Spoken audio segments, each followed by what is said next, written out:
నువ్వు ముఖ్యమంత్రి కావాలని తెక్కలేదు. నీ అభిమానులకు ఒకటే తెక్క, నువ్వు ముఖ్యమంత్రి కావాలి, నువ్వు ముఖ్యమంత్రి కావాలని తెక్క. ఆ తెక్క దించేవారు సేపు. ఇక అనుమానం లేకుండా ఆ తెక్క మొత్తం దిగింది. 40 సీట్లకు పోటీ చేస్తాను. నమ్మండి అయ్యా జన సైనికులారా, కాపు సోదరులారా, నమ్మండి. పవన్ కళ్యాణ్ గారికి చంద్రబాబు నాయుడు గారు 40 సీట్లు ఇచ్చాడని మీరు నమ్మాలి. ఇది పరిస్థితి. నేను అడుగుతా ఉన్నా, సీఎం సీఎం సీఎం అని కేకలేసి గొంతు చించుకున్నటువంటి పెద్దలు ఉన్నారే పాపం, కాపు సోదరులు, జన సైనికులు, వాళ్ళకి ఆ మీటింగ్లకు వెళ్ళి రేపు అది ఎక్కడన్నా తాడేపల్లిగూడెం జరుగుతుంది. ఎమ్మెల్యేని అరవండి. ఎమ్మెల్యేని అరవడానికి కూడా ఇల్లేదు రేపు. ఎందుకంటే ఎమ్మెల్యే సీటు కూడా ప్రకటించరా.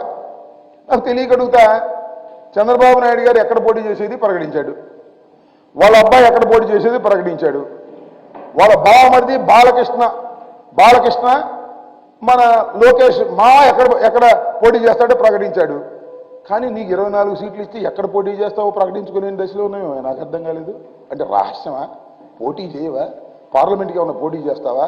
ఎందుకులే గొడవని మళ్ళీ సీఎం సీఎం అంటారేమో నీ అభిమానులు అని చెప్పేసి చంద్రబాబుని సీఎం అనిపించడం కోసం పార్లమెంట్కి పోటీ చేస్తావా? What is this? ఏమిటి కన్ఫ్యూజన్? Total confusion. ఇవాళ తెలుగుదేశం జనసేన టోటల్ కన్ఫ్యూజన్ గా ఉంది. మీరు ఒక్కసారి ప్రెస్ మీట్ చూస్తే అర్థమైద్ది.